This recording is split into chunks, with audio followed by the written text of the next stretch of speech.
One of the things that we try, I kind of ended with this last week, one of the things we kind of talk about and we try to share with people is we don't want anybody doing family of origin work or looking at their actual family histories unless they're doing it with a positive attitude.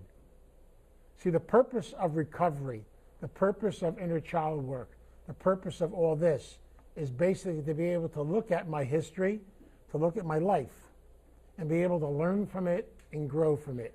And to realize the fact that whatever happened to me happened. I have choices. I can spend the rest of my life being upset and angry, or I can face things, embrace them, learn from them, and grow from them. The secret is to draw something positive from every negative. In order to do that, we kind of start the process off in doing family of origin work and inner child work. We kind of start the process off primarily by teaching people how to look at things through positive eyes. We have a name for this. We call it learning how to affirm ourselves in a positive way. Believe it or not, I have another nickname for it. I call it positive brainwashing. So my job tonight is to brainwash you positively and give you some techniques on how you're able to begin to look at things through positive eyes and not through negative eyes. And really, in reality, think about it for a minute. Most of us have already been brainwashed negatively, even in our society. We always have an emphasis on what's wrong. We're constantly looking at what's down. We have to learn how to begin to look at the other side, look at the positive, to look at the beautiful. So there's some powerful, we refer to them as affirmation techniques that will help you do that. There's a lady I had the wonderful opportunity of going to her workshops on many occasions, a woman named Louise Hay, who runs Hay House. And Louise Hay is a very powerful lady who started a program quite a while ago. She actually started it back when she was 61 years old. She's now 83. She started the program working with AIDS victims. And her philosophy is very simple.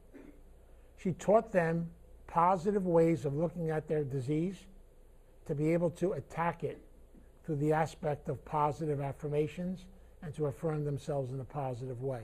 That movement grew so powerfully that she actually runs a whole entire program in conjunction with people like Wayne Dyer and Dr. Oz and people like that today.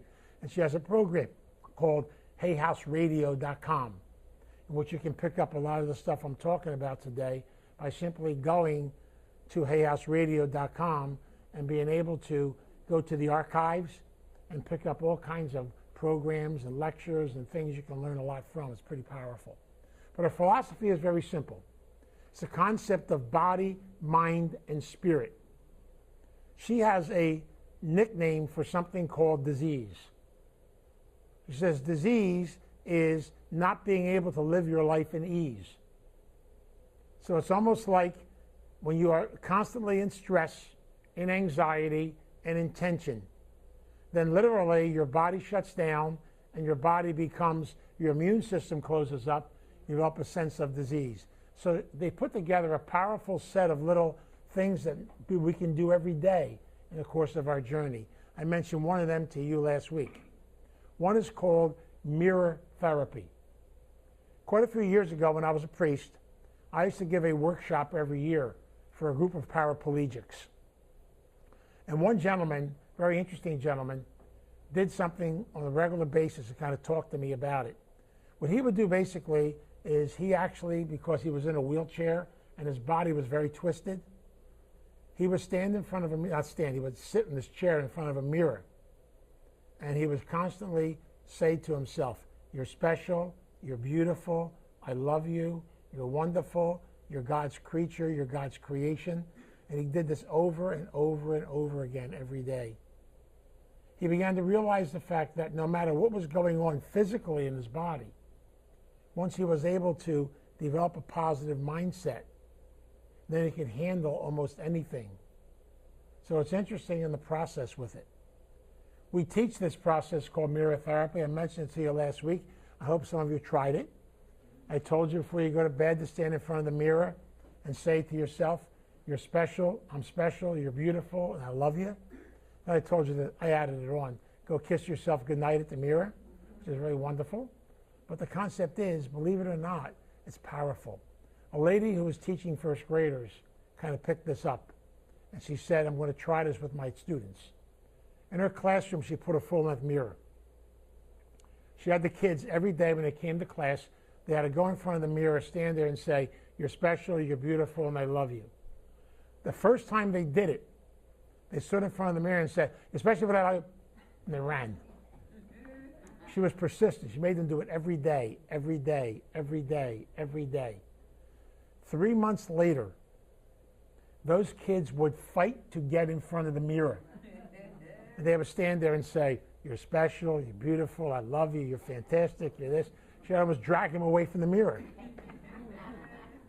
But she told me something. She said, Vince, it's amazing.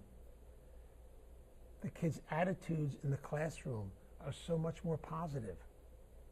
It's almost like their thinking process changed because you're hearing things over and over and over again.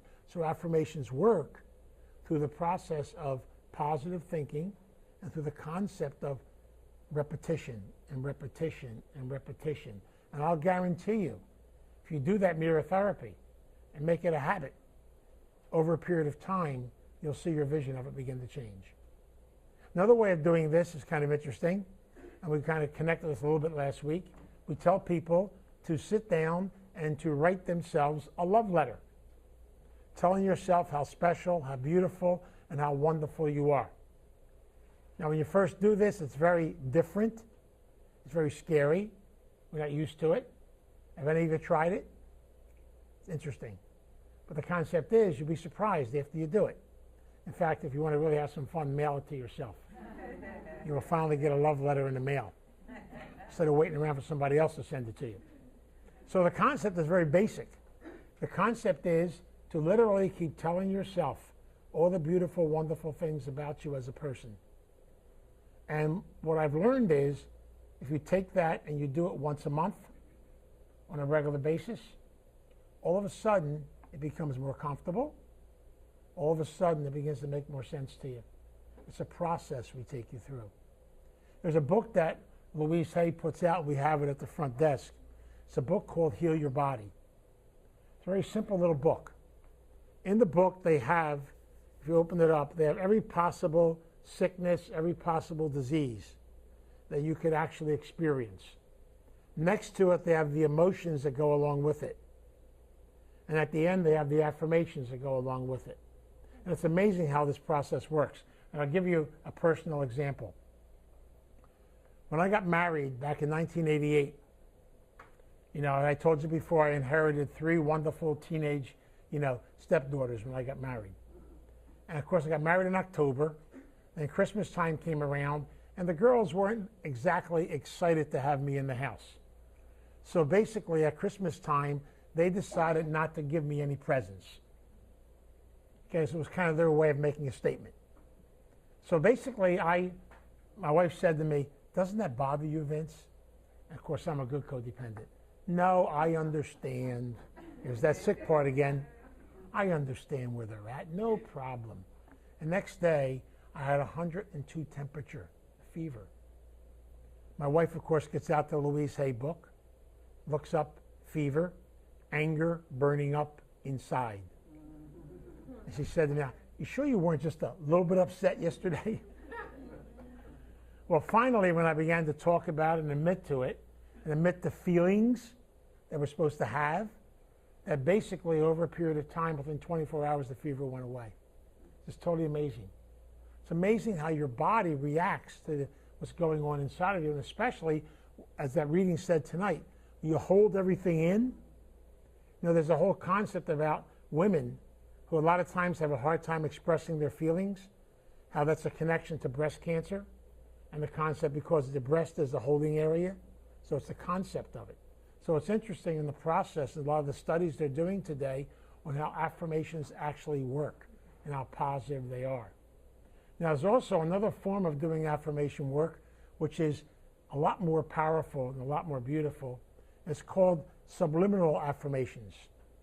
And subliminal simply means being able to hear things without your ear hearing them. For example, if you go back to 1950, this technique was actually started by a bunch of advertisers in 1950.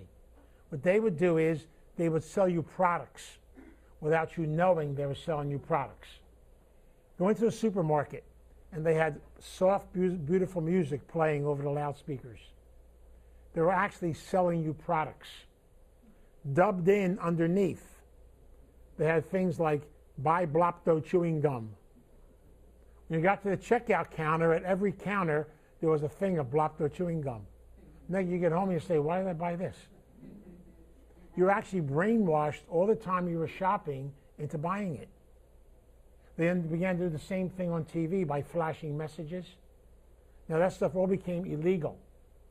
But Louise Hay and many of the people in the addictions world and the recovery community got hold of this, and they started a whole movement of trying to use this technique to help people to begin to affirm themselves and look at themselves in positive ways. So you can actually buy what they refer to as Affirmation Cds. And those CDs simply are different types of music, whatever you like, but dubbed underneath are messages. You get them for self-esteem, you can get them for eating disorders, you can get them for addiction, you can get them for, better study habits. We use these things a lot in working with hyperactive children. They're excellent. What they actually do is they actually indirectly almost hypnotize you. It's pretty neat. They're based on relaxation. For example, if you play one and listen to the music, what that they're actually doing is they're actually putting messages into your subconscious. Now, they highly recommend that you play them when you're sleeping at night because your conscious is shut down. You'll pick them up much more powerfully. You'll pick up the underneath messages. But they also make a recommendation. These are made to relax you and teach you how to chill out. Do not play them when you're driving your car. And don't play them when you have to be alert. That's why they recommend playing them when you're in a relaxed position and in a relaxed place, because they will actually help you to begin to see the peacefulness and the serenity, the calmness of it. I'll give you an example. I'm going back actually 16 years. My grandson in Chicago was born prematurely.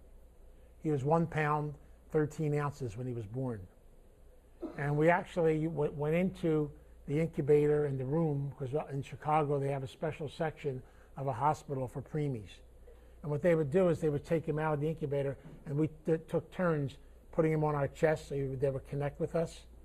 And I was there one day in the hospital with my grandson, and they were playing this beautiful, beautiful music around the hospital. And I noticed myself as I was sitting there going, whoa, goodbye. I was starting to go to Zuzuland or someplace. I don't know where I was going. But anyway, I said to the nurse, I said, God, that's beautiful, that music. I said, what is it? She explained to me what they're doing. Because it's a section primarily for preemies, the music they were playing is they're actually recreating the inside of a womb.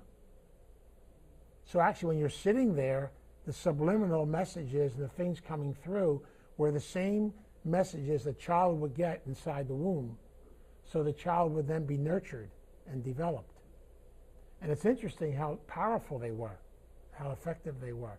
And so we're finally today using these different types of CDs and programs and stuff for people all over the place in recovery. So they tell you when you look at these things and check them out. You know, they always say you'll know if they're real. If they usually tell you on the jacket what's being said to you, so you know what messages you're getting. Or some of them have subliminal on one side and verbal on the other side. On two different tracks in that direction. You can check these out if you want to at the 11th Step Bookstore, right down the street on Haddon Avenue. I know May has quite a few of them there. You can check them out. But they're very powerful in helping us to begin to think positively, but above all, to teach us how to relax, to look at things in a positive way. Another thing you can start if you want to is something called the Affirmation Box. You know, people a lot of times will send you messages. They might say, gee, thanks a lot for what you did for me, or something to that effect, or give you a note. Somebody who says something positive. We tell people all the times, when you get those messages, please don't throw them away. Get yourself a shoebox or something. Keep them. When you're having a bad day, or maybe you're down in the dumps, get your affirmation box out and read all the nice things people say about you. Affirm yourself again. Build yourself up. Look at things in a positive way. It's very powerful how this process of doing affirmation work actually prepares us and gets us ready to be able to move into the concept of being able to look at our family work and our family of origin work through positive eyes. Now, let me give you an example. Try this. It's a lot of fun. You take a risk in doing this, by the way, but it's a lot of fun. Ask 2 or 3 people that you really feel close to and you feel comfortable with and that you trust. Ask them to write you a letter of affirmation telling you all the things they like about you. Now, tell them nothing negative. Just tell them to write everything they like and love about you and everything else. You know, it's so powerful when you do that and you read them. You actually hear things about you don't even believe yourself. See, other people see the beauty in us. And we so many times can't see how special and beautiful we really are. We're too busy sometimes either knocking ourselves down or discounting stuff instead of realizing how powerful we really are as people. And so the important thing is to learn how to affirm yourself, to look at things in a positive way. Because I don't know about you. I don't want to do any more work on my life or anything else unless I'm doing it with the sole purpose inside of learning more about me and of healing. See, I don't want to spend the rest of my life either blaming somebody, being angry at somebody, carrying resentment against somebody, all that crap, all that stuff. All it does is destroy you and tear you down. We see this so many times in relationships. So many times when relationships don't work. We have a hard time letting go. And we can't let go because somehow, some way, I want to be able to fix it. Even when you know it can't be fixed. We're amazing people. We try to fix something that can't be fixed. That's a lot of fun, isn't it? It's insane. And yet so many times we are so hard to be able to let go and to move on and realize the fact, what lessons did I learn from that segment of my life? How can I move on in a new direction? People always ask me, they say, do you resent the fact you spent 20 years of your life in a place you really didn't want to be? And my answer to them always is no. But I say one thing, I spent 20 years of my life in a place where I didn't know I didn't want to be. Until I was able to do some work and find out I didn't want to be. Isn't that wonderful? So the concept is, I can look at those years as wasted, or I can realize the fact they weren't wasted. They were part of my journey. Great lessons were learned. Great things I had to go through. No matter what happened to any of us in our life, if somehow, some way, we can come to acceptance, we can come to look at things and realize the fact that I can let go, let God, and move on. And it's hard, believe me. It's not the easiest thing. It's easy for me to stand here and say it. But to actually go through it and process it takes time, takes effort, and it takes being able to take the time inside of yourself to be able to open your heart up for healing. Remember something about healing, though. Painful. It's painful. You know why it's painful? Think about it for a minute. If you ever have an operation, the toughest part of any operation is the healing part. I mean, they usually have you under some kind of anesthesia when you're going through the operation, so you survive it. Then it wears off. Then you got to go through a period of healing. And healing sometimes takes a lot of time, and also it can be painful. I've said this about personal growth.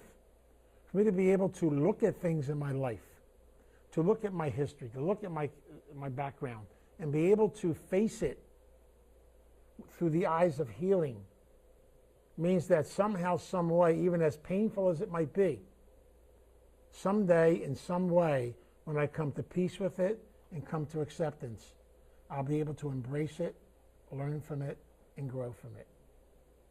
So one of the things I want to work with you on, which is so important, is to get you ready for doing what I consider to be the most important work you'll ever do in the course of your journey in life. I refer to it as family of origin work. And one of the things I always bring out when I talk about this, how important it is to be able to go back and look at where all of your foundations came from. And I want to begin this by simply saying something to you. Please remember something. Everything that happened to us in life is based on perception. Remember I told you, I can take 8 brothers and sisters from the same family, put them in 8 separate rooms, and come out with 8 different families. Every child perceives the family differently. And by the way, that's how it's supposed to be.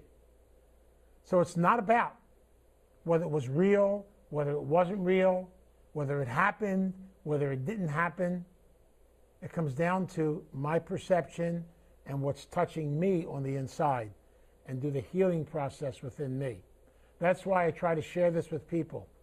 If you truly do good, healthy family of origin work, it's not about fixing your family of origin, okay? It's being able to look at my personal history and being able to learn from it, grow from it, and allow it to become my teacher. It's a process I've got to go through.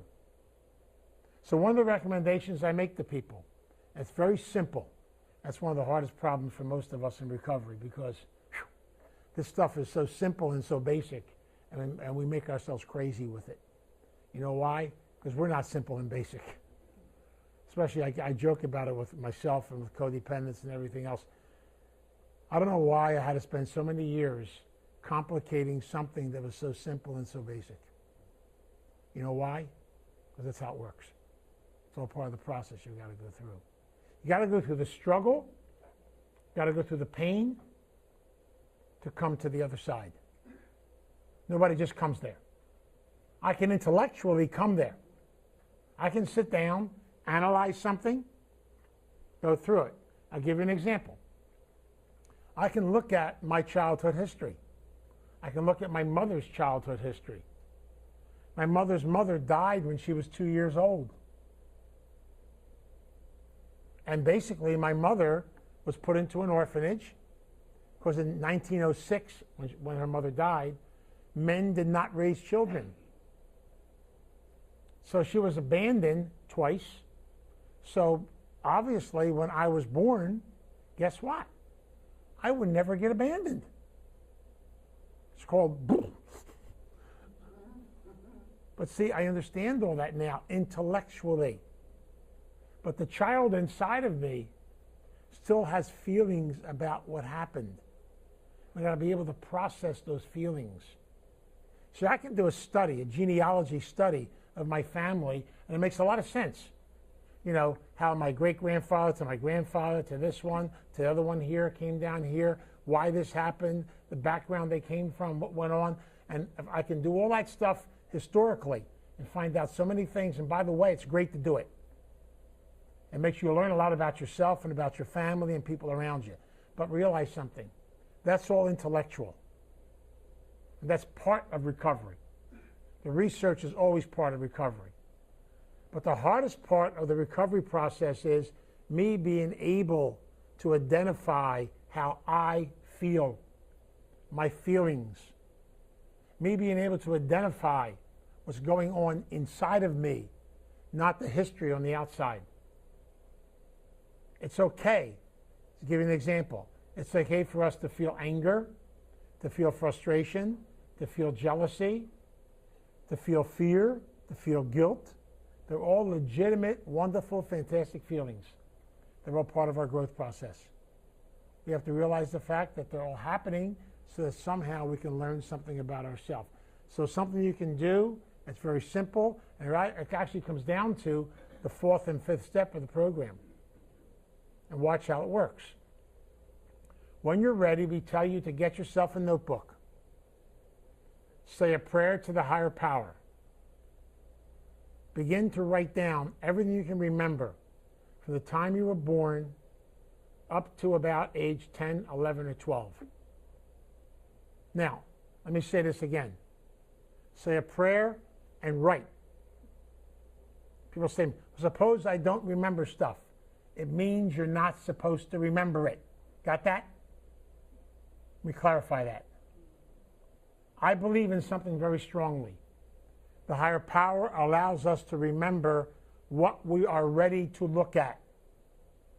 If we don't remember, it's because we're not ready. Whatever you do, please do not go ask your mother, your father, your brothers, and your sisters to tell you about your childhood, because they're going to give you their perception, and that's okay. So the important thing is to be able just to write your feelings, to get them out, put them on paper, right? Whatever you can remember, just let it flow, let it flow, let it come out. And I tell you that for a purpose, because I'm a true believer in the gift of our recovery program. I'm a true believer that the higher power is working inside of each and every one of us. I truly believe that we're all God-centered. And I truly believe that if we truly open our hearts and open our minds, the stuff we're ready to look at will come out. And that's why people always say to me, well, how long should it be? I don't know. It could be 3 lines, and it could be 33 pages. It's all based on what's going on inside of you. Now, once you've done that, after you've written it, we tell you to do the next step. And by the way, in that red book I put out about childhood history, I'm talking a lot today about chapters 8 and 9 in that book. For a lot of stuff I'm talking about right now. One of the things we talk about all the time is, after you've done that, go back over it and make 3 different lists. Make a list of all the negative persons, places, and things that affected you in your childhood. And just make a list of all the persons, places, and things that affected you in your childhood. Secondly, make a list of all the positive persons, places, and things that affected you in your childhood. On the third list, to the best of your ability, make a list of all the different issues that affected you as a child. For example, you might pick up things such as fear, guilt. I'm talking about my own, by the way. Fear, guilt, shame, things such as abandonment, rejection, dependency, if you come out of a home with this drug or alcohol addiction, how all these different issues and things affected you. It could be abuse, could be abandonment, could be a lot of different things. What I'm doing is I'm actually creating these 3 different lists. Then we start the healing process. What you then do is you take your history, and we always recommend that you do this in conjunction with a couple of people that you feel comfortable with. I always recommend grab 2 or 3 people. And what you want to do is, in writing stuff, you're taking it out and putting it on paper. That's why I love this program. It's so concrete. Secondly, you now take it and you share what you've written with someone that you trust. It can be a sponsor, it can be somebody who will just listen to you and not give you advice. What I'm actually doing is I'm releasing it by writing, and now I'm releasing it by talking and sharing. When you're done, then we tell you to take part in what I call the greatest journaling technique there is on the face of the earth in doing family of origin work. So powerful and so healing, it's unbelievable. We tell you, buy yourself 2 notebooks. You get them at the dollar store. Don't be buying some fancy notebook. Then what you do is you label one of them my negative notebook and the other one my positive notebook. Then you go back to those 3 lists that you did. See, This involves work. Sorry. See, the magic wand doesn't work. It involves work. Now watch. Just go to that list of negative persons, places, and things. Pick one. Let's just say, for example, mom. So then, in your negative notebook, you write a letter to your mother. And by the way, you don't mail it, nor do you give it to her. You got that straight? This is for you only. You write your mother a letter getting rid of any negative feeling you may have inside of you about your mother. Just let it come out. The letter does not have to make any sense. It can be ramblings. Just let all those negative feelings out. Once you've regurgitated all that negative stuff, then go to the positive notebook, and in the positive notebook, write another letter to your mother, writing what lessons you learned from your experience of dealing with your mom. What positive lessons that I learned. See, what you may have to, even if you have to, I don't care. If you have to fake it till you make it, I don't care. Look for a positive solution to all the things that occurred. For example, let's say you experienced abuse. In my positive letter, I can simply say something like, as a child, I didn't have any power. As an adult, I now have a voice, and I have the power not to allow anyone to abuse me. I have power now as an adult. So I pulled something positive from the negative. This is how healing takes place. And what you want to do is you want to concentrate on your negative list first. Just go down, and where they happen to be, and release the negative, go to the positive. And the key is so important. Never, never, never, never, never finish any of your work on a negative plane. Got that? Never. If you only write the negative, then you'll stay with the negative. You must go to the other side. And that's why, by the way, I say 2 notebooks. Separate the 2. Release the negative, write the positive. Then go over to your list of positive persons, places, and things. And what you want to do in that list, you want to be able to write gratitude letters to people that affected you positively. Now you might notice something, though. Maybe in some cases, the people are on both lists. And that's okay. Because there's also positive things as well as negative things. We're going to be able to identify them all. That's the important part of what we're doing. Give an example. I found this very interesting. When I was doing a lot of my work, I noticed in my positive list how this 2 particular people came up. One was a nun that I had in the 2nd grade. Now, that little nun I had, her name was Sister Philippia, by the way. It's funny how the names were back then. But anyway, out of the 8 nuns that I had, I don't know how she ever got involved with the other 7. Very positive, very gentle lady who basically, way before her time, would have us as children, way back in the 2nd grade, do nothing but talk about things in positive ways. She made us do affirmations way before the time. It's totally amazing. It's amazing how a lot of that stuff stuck with me, how I could actually, get in touch with it. And so I was able to look at that when it finally came up. I had, mentally forgotten about it. But doing this work, a lot of stuff started surfacing, and her name popped up. I was able to write a letter of gratitude to her. Also, a lady who lived in our neighborhood, who I kind of looked at almost as a surrogate mom. I used to love going over her house because things were kind of normal there, what I consider normal anyway. If anything, it'd be normal in an Italian family. But anyway, I considered it normal. So the concept is, I literally had to write a gratitude letter to her too. It's just interesting as you do this and begin to open your mind, how different little memories and things start popping back. And even while you're doing the work, You may write your history, and as you're writing your letters, other stuff may pop up. So keep your books available. It's all part of the process you're going through. And what I'm saying to you and explaining to you in 45 minutes, 50 minutes tonight takes a lot of time. So I'm going to tell codependents this as strongly as I can.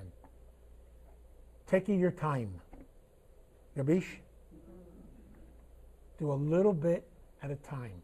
Don't try to do all this in 2 nights. Okay? Don't make yourself crazy. Go slow. A little bit at a time. That third list, the list of your issues. The exact same thing. What you can then do on that list is take any one of the issues. I don't care what it is. Maybe it was addiction, how the addiction affected you. You want to be able to write a letter to addiction and be able to let it all hang out on how, as a child, addiction affected me, affected my life, affected my behavior, how different things have happened. You want to write to the issue. Then go to the other side and write a positive letter of what lessons I learned from that particular issue. What I'm doing is what I call one of the greatest techniques of journaling there is around. You're actually learning how to be able to release the negative, find the positive. Release the negative, find the positive. So it's a whole powerful technique to help you to begin to do a healing process in your family of origin work. Now, what do I do with all these letters, these 25 notebooks I have and all this kind of stuff? What do I do with all this stuff? Watch. When you're ready, find somebody that you feel close to. Now, one of the things we've done here at Starting Point, if you go to the side of our building, there's a plot of ground in the back, by the back door, a square plot. We call it our recovery cemetery. In my backyard, I have a small little recovery cemetery in the backyard. What we recommend, and this is something people in AA know about, we recommend something called a God box. Now, a God box is simply a box. I mean, you can actually go to the 11-step bookstore, spend a lot of money, and buy all these fancy boxes. Get a shoe box. That's all you need. Cut a hole in the top. And you call this your God box. Now, what do? I take my letters. And what I'm going to do is, I'm now going to find somebody I trust, a therapist or somebody you just trust in the program, somebody you want to share things with. And what you do then is you read your negative letter to them out loud. When you're done, you tear it up and you give it to God with a prayer. Put it in the box. Read your positive letter and keep it. And what you want to do is you want to just do the letters you get done as you get them done. Share with somebody when you get a few of them done. Read them. Give them to God. Not even knowing it, you're actually doing a 5th step. You're releasing. You're letting stuff go. And you're giving it to your higher power. So the negative stuff gets torn up and goes in the box. The positive stuff stays in your book and you keep it. Now, when you're done and your box gets full, if you want to, feel free to bring it here to Starting Point. Just call me ahead of time. I'll meet you. Bring me your guide box. We will go out back. We'll dig a nice deep hole. We'll open your guide box, put all your stuff in. We'll burn it. And then we'll have a little prayer service around the ashes and do a burial. Or you can do this any place, really. You come right down to it. But we have no problem at all accommodating you. We have tons and tons of ashes buried out there. It's not a problem, okay? You know, we have room for plenty more. But one of what I find so powerful about the writing and burning, it's such a releasing process, such a healing process, such a closing process. It's being able to finally let go. You can do this in a lot of other directions too. For example, if someone hurt you, even as an adult, I can write, I can process, I can release, I can let go, and go to the positive things I've learned from it. Now, I share all this with you because I want to spend 2 weeks from tonight talking a lot about the inner child and the need for us to be able to go meet that child inside of us. But in order to meet that child on a very positive level, we have to be able to release all the negative stuff around that child. Because I'm a firm believer in something. I truly believe that the little child inside of each and every one of us is the power of love that the Creator has given us. I truly believe that your little child is your healer. And 2 weeks from tonight, we'll do some meditations and some visualizations based around the inner child to get you to take a look at this process and how this process works. Now, is it painful? Yes. Yes. Remember the old saying, I know it's a cliche, no pain, no gain. Everything in life that we have to work on and grow comes through struggle. And I use this as an example constantly, and mothers, you can attest to me about this. The birth of a child, the first journey we all take into this world, involves struggle. Every child that comes into this world does not want to leave the womb. We have to push to get it out, right? And usually that process is not exactly joyful. And yet, though, once the child is out and born, the healing and the joy is very powerful. It's a process. Now take that as an example and realize the fact we're being taught something by that. If my first journey into this world is a struggle, then guess what? Everything in life that's beautiful and worthwhile, I have to earn the struggle for. That's how it's supposed to be. Nothing's supposed to be handed to you on a silver platter. That's why so many times as codependents, we want to do everything for everybody. We're doing a disservice to them. We have to be able to go through our struggles to move to the other side. And so what I want to do basically is kind of take you through on a journey into that inner child. To begin to realize the fact that if we truly do our preliminary work, and we truly work at this stuff, and do the releasing process, the cleansing process, healing is so powerful and so beautiful. And how long does it take? One day at a time till 10 years after you're dead. I'm going to tell you a secret. And don't tell anybody the secret, okay? Make sure you don't tell anybody, all right? Once you're able to work through some of this stuff, down the road, you might be able to identify some other stuff. Life is an adventure of self-discovery and self-healing. That's what it's all about. It's an adventure of fun and play. It's an adventure of joy. It's an adventure of personal discovery. See, I've said this so many times. Therapy is not something I go to because there's something wrong with me. I work on myself because I want to grow personally. The more I can grow as an individual, the better it is. It helps you understand the family of origin concept, the affirmation concept, and why we want you to think of things as you do your work. We want you to approach it with a positive attitude, because this is about healing and the healing process.